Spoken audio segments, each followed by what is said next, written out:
Temtab, Durko Shah, Yuat Biwasamos Patemtab. I'm Plenipotentiary of the Earth, Chief Nanya ShaabuEl, and I am doing a SF181 experience interview with. I am Sasche Zakaria, also known as Dr. Robin Patterson. And I am Ankit Zakaria, and also AKA Robert Patterson. All right. So we're doing this interview. I'm conducting this because you all have done your SF181. I think it was yesterday or the day before you faxed it. Correct. Yes.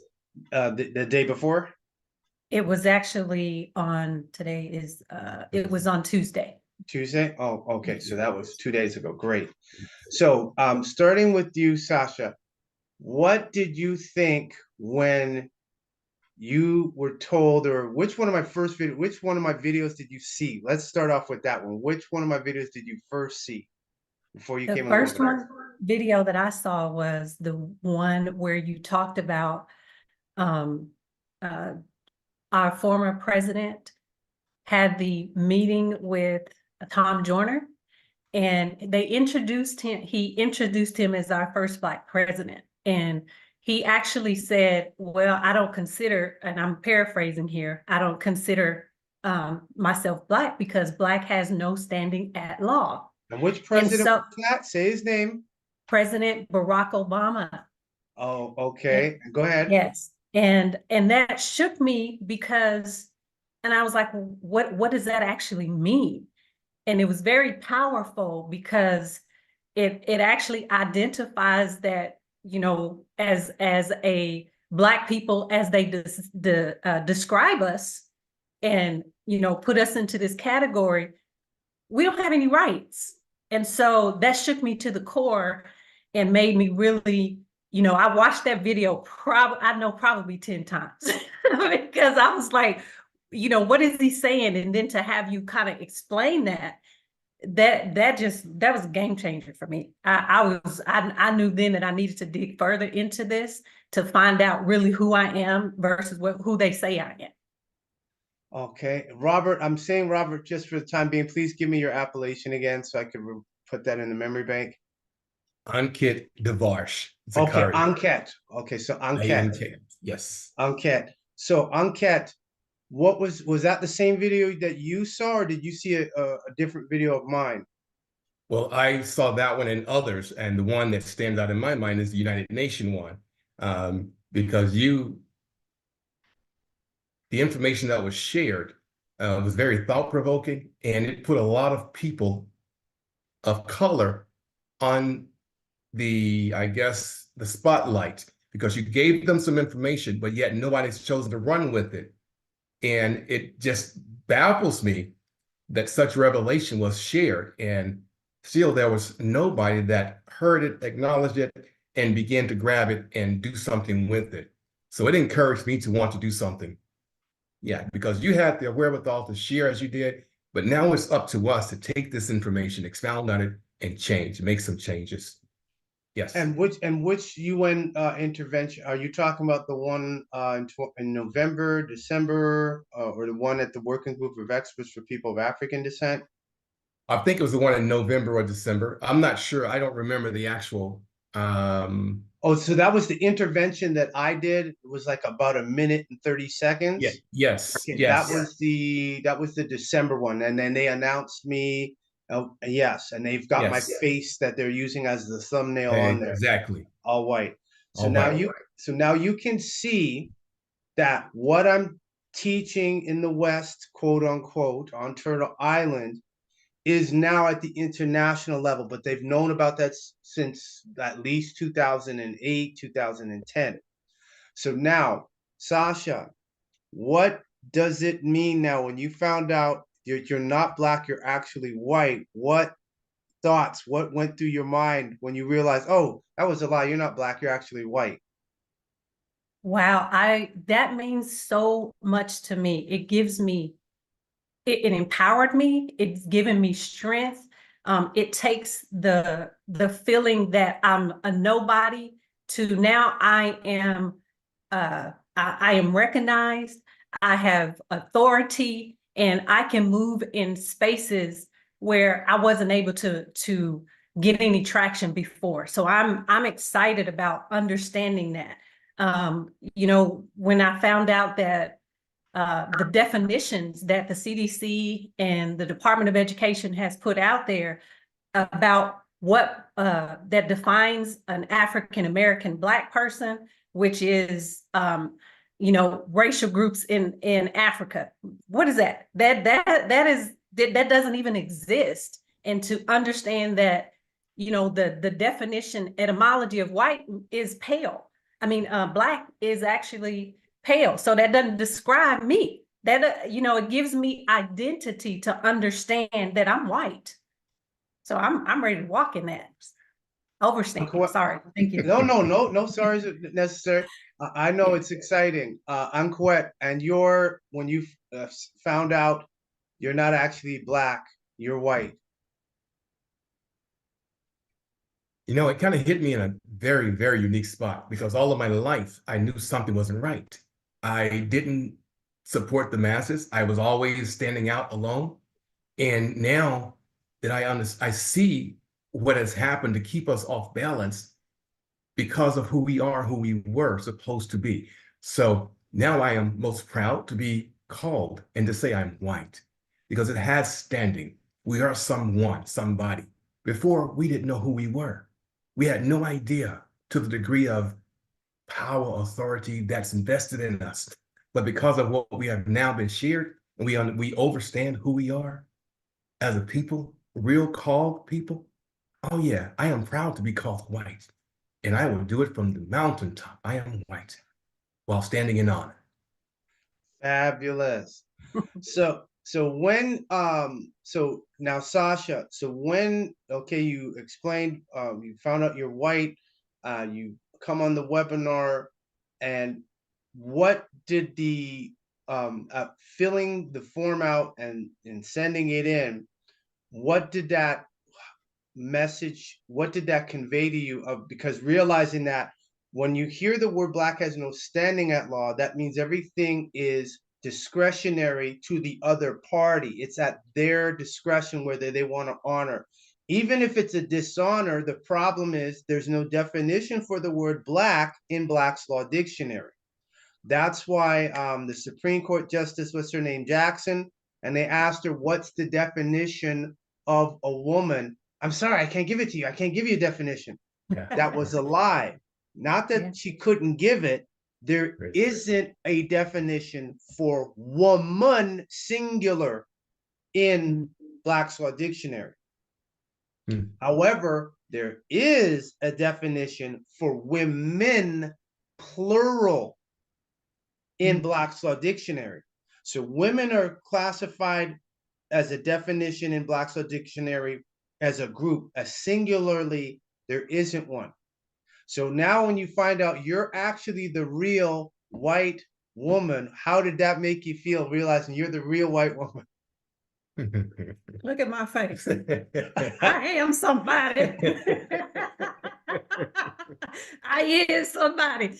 No, it solidified my spirit person in terms of understanding that I have been destined to be somebody, and then to understand doing the SF181 process. It's not an easy process mentally, because you have to change your entire thought process, your entire being of what you've known. You know, I'm double nickels. I turned 55 years old to really understand all of these years. It was the wrong information, and it didn't define who I was. And now as a white woman, I can walk in any place, even though on the exterior, you know, I still may get defined and put into positions, but to stand in power, to know and hand that paper over to somebody else, you know, whether working you know, commercially, privately, I can put that down at wherever it needs to go and have standing on that and make people, you know, hold people accountable instead of discriminating based on the color and the definitions of Black and white. So now I have just this great feeling of power. I keep saying that I feel empowered, and it encourages me to to want to continue to share this information, get the word out, because people have been deceived. Not only people of our color that are white, but the actual real Black people. They don't understand what it is. Some of them know, and they don't want the information to get out, but the ones that don't know, they need to know and correct their own information and background and history to understand that they're not white. We are. Fabulous. And Colette, your thoughts and your realizing that you're actually the white man. While we were doing that SF181, it was, like my wife said, very challenging, because you have to change your mindset and answer questions after cogitating on the question so you can give an intelligent response. And it's so easy to jump in there and be the old, but it has to take a consciousness to think before speaking. I feel like after I'm 57 years old, I'll be 58 next month. I've been misled. I knew there was something wrong. I knew there was much more. And I never fit in, never settled. I never had peace. And I now fully embrace the reason and the logic behind that. I overstand because I had no standing. I existed, but it didn't matter. Now I know who I am. I have standing. I have been empowered. I am going to share who I am with the world without limits. I am a new person. And I tell you, feeling totally empowered. Fabulous. Yeah. Fabulous. So now going forward, and both of you will answer this. So now going forward, you see who you have the support of. The US government, not only them, the Center for Disease Control, as you were mentioning earlier, Sasha. And so as you see, Anquette, the thing is, people have to look at, again, the contract. You're being allowed to self-identify. And this is what a lot of people don't get, that, well, I can't do that. No, they said you can, and if you want, you could change your race. And the contract is there. So when you saw that the government, the US Department of Education, CDC, they all sanctioned these definitions, like American Indian, a person having origins in any of the original peoples of North and South America, including Central America, who maintains cultural identification through tribal affiliation or community attachment. You see, the original people were the Olmecs, and the Olmecs came from Uganda, and Uganda is in what they call Africa, which falls under the definition of white, a person having origins in any of the original peoples of Europe, the Middle East, or North Africa. So how did that make you feel when you saw those authorities saying these are the different categories and you have the right to choose? Sasha, go ahead. I believe that when I saw that initially and started to really wrap my hands and my head, brain, mind around it, I'm happy that there is recognition of it, because we haven't been recognized in the past. Being an indigenous person, the original people to this planet, we were here first. To now get that recognition is amazing, an amazing feeling. To walk in any place and understand that I can embrace who I am and my ancestors, my indigenous background, couple that with being white. It just, there's no other word that keeps standing out other than empowered. And so I can't look back. I can't go back to that. I love the part about, you haven't asked this question about the appellation, but I love the part about being able to, self-identify and take the name that I wanted, that matches my ancestry background and my history, and being one of the original people. And Anquette, yourself? Chief, if you don't mind repeating that question in a simplified version for me. Oh, again. Simplified version is quite easy. All the US government, the corporations are the ones who have sanctioned these definitions and are doing the authority.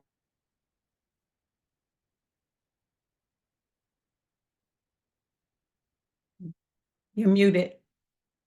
You're muted. Oh, okay. Okay, there you go. They're the ones that's doing the authority. The US government and the CDC, all those authorities are the ones who sanction the race and ethnicity definitions. So what did that do to you? How did you feel when you saw that they are the ones endorsing these race and ethnicity definitions? Well, it's definitely it's a mind changer. You have to think differently. And the first impression is to do what the flesh does, get angry. But we have to think. We have to think and stand in honor. And we have to realize who we are, regardless of what they say, and make sure we understand the contracts and that we are separating ourselves from them and from that. Yeah, they may stifle a lot of people because of their position on things, but they can't stifle those who are chosen, who are called, who realize we're in the matrix at one point, we're no longer. So they have no trouble, no control over us. I think he was asking you, how do you feel that they are recognizing because of that with the SF181? Oh, well, my apologies, Chief. No apologies necessary. No, none at all. It's very pervasive because because it's a blanket brush. So that's why I've always stressed to everyone, don't make it or get into it. If a discussion comes up, don't make it about your opinion. You said, no, Barack said it. The US Department of Education said it. CDC said it. What does that do to you when you're like, oh, they're the ones that sanction you? Don't get mad at me. They said that. Yes, sir. It's a revelation. It's revealing truth, and it's stating the truth, not just the facts. I believe facts are potentially changeable, but truth remain the same. So yeah, and it's a good place. It makes me feel good that they recognize that, but we have to acknowledge that as a people, as we are, and stand on that. Well, you all have done it, and like I stated, all you can do is present. And again, Blacks are not people. You have to honor their contract. Black, remember, is a what? Adjective. Description. It is not a noun. Exactly. So you can only tell them how they could change from being an adjective to a noun. It's on them whether they want to accept it or not. White. Fabulous. White. So with that, for those that want to get on my webinar, you can contact me at 587-712-0639. I'm on Telegram, Twitter, LinkedIn. You can also send an email to kemet19@gmail.com or aspwebinar@protonmail.com. And so again, what's your final words to the people before we end this interview? I am white. I am white. White power. White power. White power.